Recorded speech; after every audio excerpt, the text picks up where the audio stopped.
Ravi de vous savoir branché sur la télévision Sembediji pour suivre la ronde des journaux parus ce lundi 12 août à Kinshasa.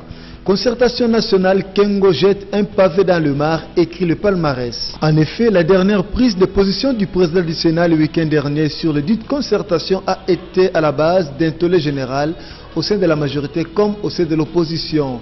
Léo Kengo Adondo a dit tout haut ce qui se dit tout bas dans les salons UP de Kinshasa. Il a annoncé la mise en place d'un nouveau gouvernement qui sera issu des concertations nationales, révèle le palmarès. De ce fait, le palmarès atteste que les ambitions politiciennes cherchent à prendre le dessus. Ainsi, l'idée première de la cohésion nationale interne face à la guerre de l'Est est supplantée par la lutte pour un repositionnement politique, fustige le palmarès.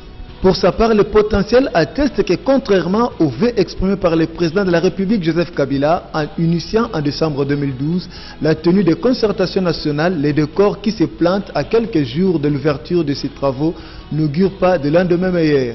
Et pour cause, le président du Sénat et membre du présidium des concertations nationales, Léo Kengo Adondo, a déclaré que l'issue des concertations sera la formation des gouvernements où majorité, opposition et société civile feront partie.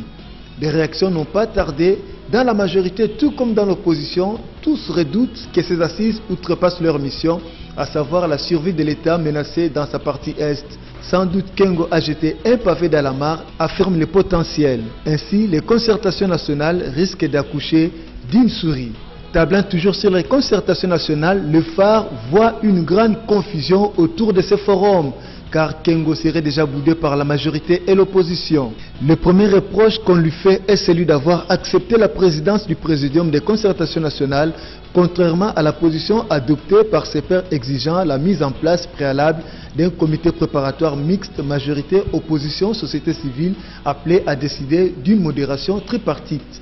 Ensuite, la fixation unilatérale des thématiques suivie de la nomination également unilatérale de membres du secrétariat technique a répandu au sein de l'opposition l'image d'un Kengo totalement acquis au chemin des concertations nationales telles que voulues par la famille politique du chef de l'État. D'où, en dehors de son propre parti, l'Union des forces du centre IFC et de quelques partis satellites sans assise populaire au pays, Léo Kengo Adondo paraît de plus en plus comme un homme seul que certains de ses anciens alliés soupçonnent d'être un infiltré de la majorité présidentielle, écrit le phare. Terminons avec l'Observateur qui change de chapitre pour parler de la visite du vice-premier ministre belge et ministre des Affaires étrangères Didier Reynders qui séjourne à Kinshasa depuis hier.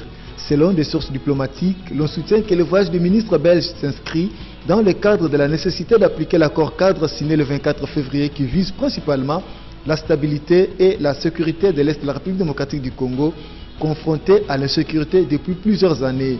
Des sources proches de Didier Reynders renseignent que l'agenda du ministre belge prévoit des rencontres avec les hautes autorités politiques congolaises, les animateurs de la société civile, les nouveaux chefs de la MONUSCO Martin Kobler, le président de la CENI, l'abbé Apollinaire Malumalou. Et pendant ce séjour à Kinshasa, le vice-premier ministre belge lancera également les travaux de construction de la nouvelle chancellerie destinée à accueillir les services de l'ambassade de Belgique en République démocratique du Congo, localisée sur le boulevard du 30 juin sur un nouveau site. C'est tout pour aujourd'hui. Merci de votre fidélité et à la prochaine.